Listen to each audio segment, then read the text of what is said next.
10 күн мурдакы элдик толкундоолор десек болот, эми төңкөрүш болгон жок. 2010 жылкыдан дагы катуу болуп кетиши мүмкүн эле. Андай болгон жок, себеби дегенде биздин элдин, жаштарыбыздын, келечек муундун аң сезими, саясий көз карашы бийик деңгээлге өскөнүн көрсөттү. Бүгүнкү күндө бардык мамлекеттик структуралар мурдакы режимде иш алып барып жатышат.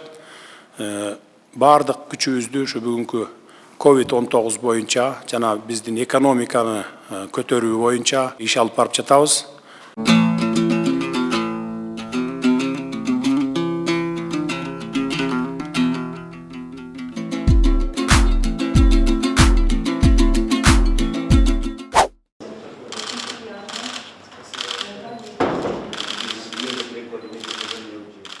Кыргыз Республикасынын президентинин милдетин аткаруучу премьер-министр Садыр Жапаров Бириккен Улуттар уюмунун башкы катчысы Антонио Гутерриштин Борбор Азия боюнча атайын өкүлү, буунун Борбор Азия боюнча превентивдүү дипломатия боюнча аймактык борборунун башчысы Наталья Герман менен жолугуш өткөрдү.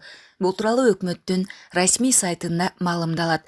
Өкмөт башчы бул атайын өкүлү Наталья Германга өлкөдөгү реформаларды колдоого алуусу, тактап айтканда шайлоо, билим берүү тутумунда жана укук үстөмдүгү жаатындагы колдоосу үчүн ыраазычылык билдирди. Ошондой эле ал белгилегендей, өлкөдө бийликти өткөрүп берүү процедурасы Кыргыз Республикасынын конституциясынын ченемдерине ылайык тынчтык жолу менен өттү. Наталья Герман учурда бул Кыргызстанга керектүү жардамдын багытын жана көлөмүн карап жаткандыгын билдирди. Андан соң тараптар акыркы болгон парламенттик шайлоонун жыйынтыктарын талкуулашты. Премьер-министр алдыдагы парламенттик шайлоо ачык, айкын жана жогорку уюшкандыкта өтөт деп ишендирди.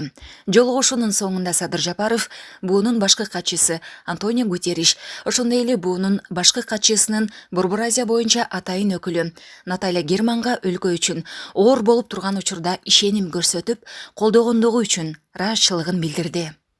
Организация Объединенных Наций всегда была, есть и будет надежным партнером Кыргызстана. Мы очень ценим эти отношения. И, конечно же, в интересах организации достижения консенсусного, устойчивого, долгосрочного, мирного разрешения сложившейся ситуации.